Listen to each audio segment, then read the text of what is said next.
On the farm tonight, historically, Virginia hasn't been known as a major mushroom producer. There were almost no mushroom farms in the Commonwealth 10 years ago, but that has changed, and now there are dozens. WFXR's George Noliff takes a closer look at one family farm making a name for itself with fungi.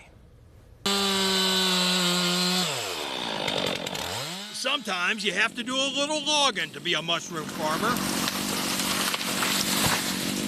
It's a once-a-year event at Wingstem Farms near Montvale.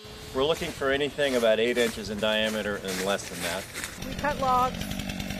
We try to time it. It's getting harder and harder with temperatures fluctuating so dramatically in the winter, but ideally when the sap is running so that the sugar content is the highest in the sapwood, because that is what the mycelium eats.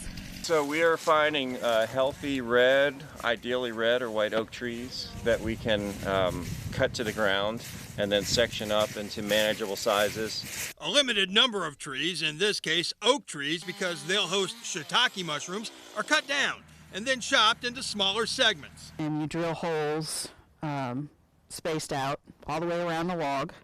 And those holes are where the mushroom spawn, known as mycelium, goes. The logs are then stacked, watered, tended to, and eventually, in a matter of weeks or months, depending on the variety, mushrooms happen. But it's a delicate dance that has to be coordinated to meet market demand. You can force them multiple times a season. So as long as it's not really cold, they'll grow in the spring. If we force them, they'll grow in the summer, and they grow in the fall.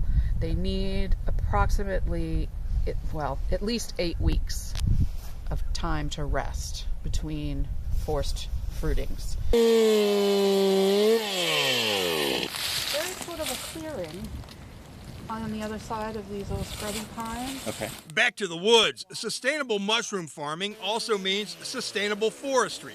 Wingstem has about 2,000 mushroom-bearing logs in rotation. The average lifespan's about 4 years. So, cultivating mushrooms and trees go hand in hand. Logs don't go to waste. We don't want to exploit the resources that we have. We want to be careful how we use them and consider how it impacts not just us, but the wildlife, how it impacts erosion, and then that way, if you're producing a quality product, the consumer is also getting a bigger benefit, which they may or may not realize, but it's just a better quality product in the end.